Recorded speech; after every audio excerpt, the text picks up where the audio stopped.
it's Matt, and today I'm going to be reading to you some very, very fancy song lyrics.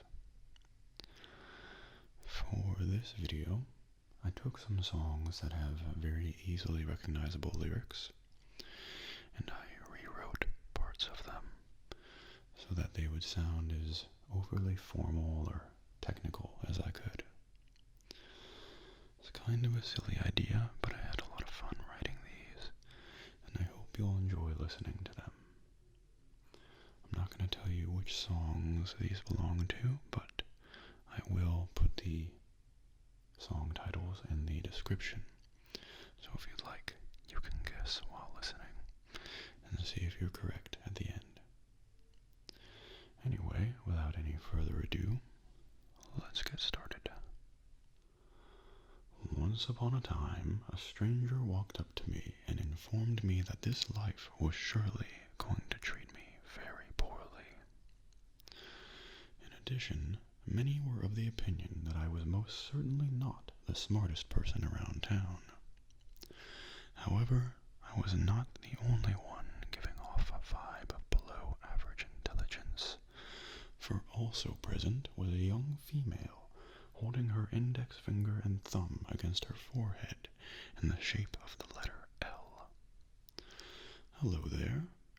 You are a very well-known celebrity. As such, please go about life in whichever way you see fit, and do not forget to have a great deal of fun. Hello there. You are an extraordinarily popular rock musician. So I do hope that you'll go put on a successful and highly profitable performance for your many adoring fans. And though it may be quite difficult to believe, each and everything that glitters is indeed made of solid gold. Only those figuratively referred to as shooting stars, or perhaps meteoroids if you are to aim for a high level of scientific accuracy, are capable of innovating and combating creative stagnation.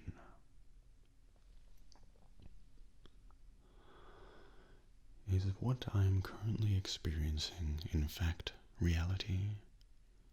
Or is what my mind perceives at this moment nothing but a farce?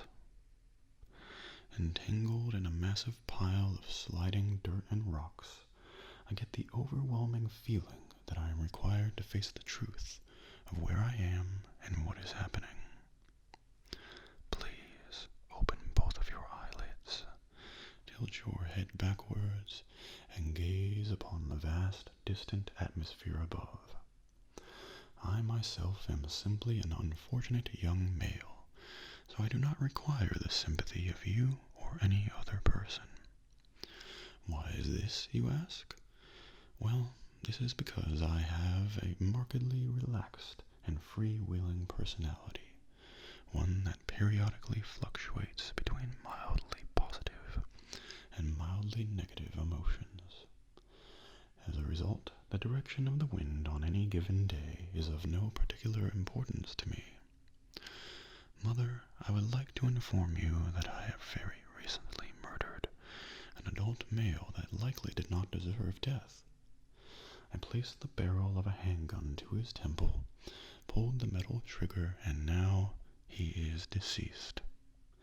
Mother, my life was in its relative infancy, but now I've completely squandered the opportunity to live the rest of my life to the fullest. Mother, oh mother, I had no intention whatsoever of bringing you to tears. I shall be leaving you now, so if I do not return here within 24 hours, please continue to live your life without factoring my absence into your behavior or thoughts. I am no longer capable of turning back. The time has come for me to receive my deserved punishment. This scenario causes me great anxiety, manifested physically in the form of a tingling spine and several aching muscles throughout my body. Farewell, everyone. I must leave now. It is time for me to separate myself from every last one of you and come to terms with reality. Father, I do not wish to succumb to death, yet periodically I feel that I should never have been brought into this cruel world in the first place. The following is a hopefully riveting tale describing the very eventful process by which the course of my life was irreversibly altered. I would like to have your full and undivided attention for one moment, so please take a seat right where you are, and I shall tell you precisely how I became the figurative member of a royal family within the Los Angeles, California neighborhood of Bel-Air. My mother gave birth to me in western Philadelphia, the largest city in the Commonwealth of Pennsylvania, and I was subsequently raised in the very same section of this city. The vast majority of my childhood was spent on my school's playground. This playground was a very relaxing and peaceful place to me, a sort of sanctuary where I felt I could express myself freely with the assurance that no one would judge me for any of my flaws. But one day I was engaged in a rousing game of basketball off campus with several of my friends and acquaintances when two unidentified males who had clearly set out to cause dramatic conflicts within our neighborhood intruded upon our typically joyous and laid-back activity. As a result, I became unwillingly involved in a minor physical altercation, after which my poor mother worried for my safety. In a desperate attempt to prevent any potential altercations from harming me or ending my life, she informed me that I would immediately be relocating to the residence of my aunt and uncle in the prestigious neighborhood of Bel-Air.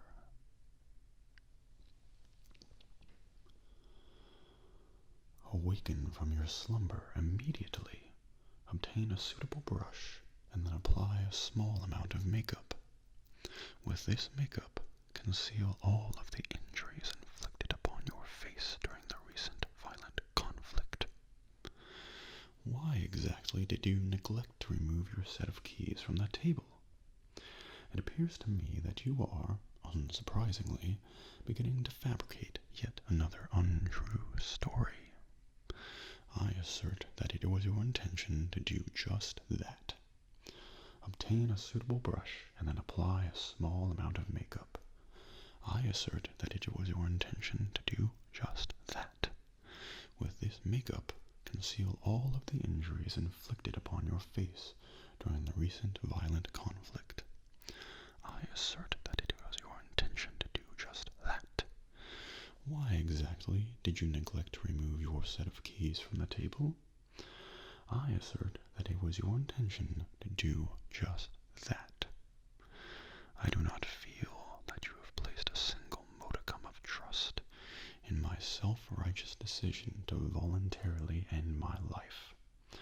I often am brought to tears by the stunning realization that a certain percentage of angels may be deserving of the death penalty. If I was proficient in the foreign language of Zulu, I would currently be using it to proclaim the impending arrival of one or more lions. This is the unending cycle by which all living creatures on this planet are born, procreate, and then die of various causes, and it has an undeniable effect on each and every one of us, propelling us all through market periods of profound sorrow and encouraging optimism, leading us to place our faith in someone or something other than ourselves, causing us to experience the intense sensation of love, and doing all of these things until we ultimately find our destined position within this unending cycle, often colloquially referred to as the circle of life. I would like to be superior to every other person on this planet, including all of those who have come before me. To capture each of these creatures is my true challenge. To teach them all is my goal. I shall search throughout lands both distant and familiar, acquiring each pocket monster in order to understand the immense potential that lay within. Pocket monsters. I must go out and capture every last one. It is only you and I, friend. I know that this is precisely what I was born to do. Pocket monsters, you are my closest acquaintances and dearest friends on this earth, a planet that requires all of the defenses we can offer it. Pocket monsters, I must go out and capture every last one.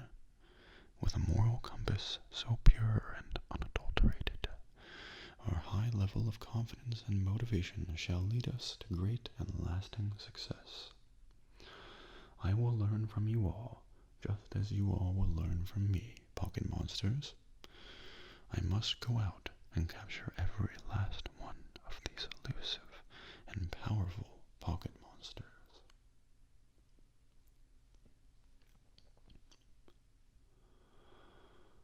With the immense amount of drama and conflict that occurs in the community of Long Beach, California, it is somewhat difficult for me to live life as the world-famous Snoop Dogg. However, I continually find effective methods of brainstorming very enjoyable musical material each and every day. May I provide a small favor to this city's gang members and acquire a notable amount of cash as I do, without a care in the world? Although it is currently 2 a.m., the house party is still going strong because my dear sweet mother is not currently home.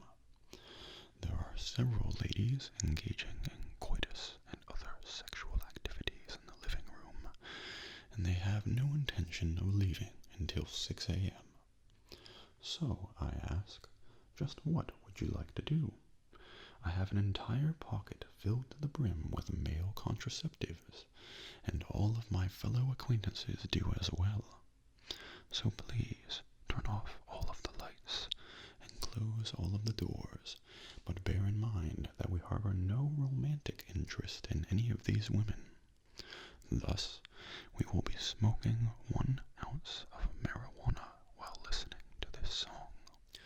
The present gang members shall now demonstrate their dominance over these females, while everyone else at the party enjoys listening to this song. Walking down the sidewalk, smoking a marijuana cigarette, sipping on a cocktail of gin and fruit juice, I feel quite relaxed, with my thoughts focused on my personal finances, and my personal finances being the subject of my thoughts. The following is a tribute to the most important and successful piece of music ever written. Many years ago, my figurative brother Kyle and I had been hitchhiking our way down a lengthy and sparsely populated stretch of road. One day, a glimmering demonic creature materialized in the center of this road without any warning whatsoever. This creature then presented us with the following demand: perform the greatest song to ever exist. If you do not, I shall consume your souls as a punishment. Kyle and I turned our heads, glanced directly at each other, and then in tandem said, "Okay." We subsequently performed an improvised piece of music that, by chance, turned out to be superior to every other song that had been written or performed up to that point. Gaze directly into my retinas, and you shall not find it difficult to understand that just like how adding the number 1 to the number 1 results in the number 2, and that just like how adding the number 2 to the number 1 results in the number 3, the creation of the song I describe to you now was simply meant to be, as if it was destined to happen. Perhaps such an event occurs once in the span of roughly 100,000 years, when the sun's energy travels across our solar system, the moon's glow illuminates the surface of our planet, and the grasses covering the earth continue to grow, or more figuratively, when the proper circumstances allow for it. Unsurprisingly, the demonic creature was shocked by the quality of our performance. His request satisfied, he cracked his long tail like a fleshy whip, and then inquired with a beastly snort, "Are you two beings not humans, but angels?" We then responded, "No, we are most definitely not angels. We are but mere men." The story I tell you now is not itself the lyrical content to the most important and successful piece of music ever written. It is only a tribute to it. This is because, unfortunately, neither of us can recall exactly how to perform the song that I have just described. She was simply a young woman from a little-known town, spending her days living out a lonesome reality, and she boarded a train departing at midnight with the intention of going wherever it may take her. He was simply a young man used to living in the city who'd experienced infancy and many subsequent phases of his life in southern Detroit, and he too boarded a train departing at midnight with the intention of going wherever it may take him. A vocalist in a room full of cigarette smoke where the smells of red and white wine and low-cost perfume also linger may choose to engage in a one-night stand in exchange for one simple smile. This cycle of events repeats itself indefinitely. Unknown individuals linger in wait all along the sidewalks, with the shadows they cast appearing to search endlessly throughout the night.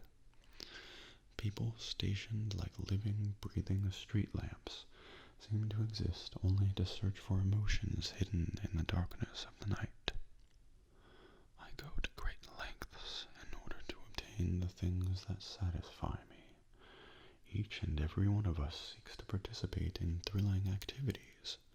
We may even spend our last remaining pennies on the opportunity to gamble just once more.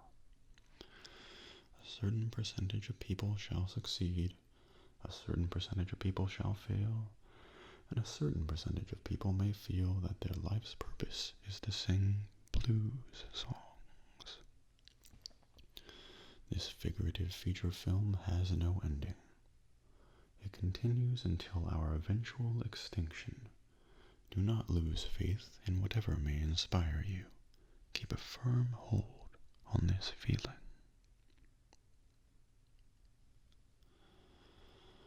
Neither of us is unfamiliar with the concept of love. You assuredly understand its conditions just as well as I do. A completely committed and faithful relationship is precisely what I have in mind. I do not believe that any other living man can offer this to you. I would simply like to inform you of my emotions, and I must ensure that you fully understand them. I shall never cut off or bring an end to our relationship. I will never disappoint you in any way at all. I have no intention of acting in a promiscuous manner and consequently leaving you without a romantic partner. I shall never bring you to tears of sadness or anger. I will never bid you a final farewell. I promise to tell nothing but the truth in every situation, and shall never bring any harm to you. And that is about it.